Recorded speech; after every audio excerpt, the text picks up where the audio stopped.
Kita beralih ke fakta lainnya, Menko Polhukam Mahfud MD panggil pengusaha jalan tol Yusuf Hamka terkait hutang negara sebesar 800 miliar rupiah. Mahfud berkomitmen akan membantu proses perlunasan hutang pemerintah.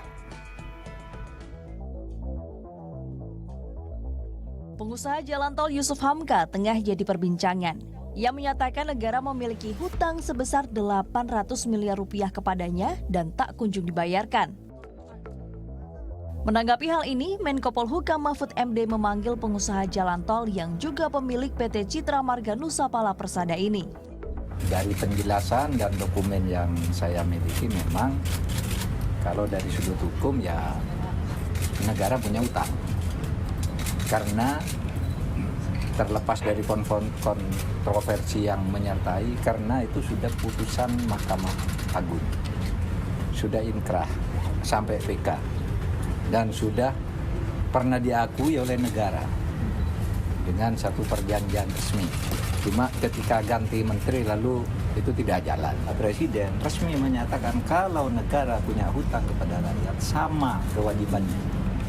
Kalau hukum sudah menyatakan punya hutang, ya harus bayar. Hutang negara ini bermula dari kepemilikan deposito PT CMNP sebesar 78 dan 79 miliar rupiah di Bank Yama yang bangkrut saat krisis moneter tahun 98. Namun, deposito CMNP tidak mendapat penjaminan karena diduga dimiliki orang yang sama, yakni Siti Hardianti Rukmana atau Mbak Tutut. Tak terima dengan putusan ini, Yusuf Hamka kemudian menggugat pemerintah. Hasilnya, CMNP menang dalam gugatan dan pemerintah harus membayarkan deposito beserta bunganya sebesar 2% per bulan. Pembayaran hutang pemerintah ini rencananya akan digunakan Yusuf Hamka untuk kegiatan sosial.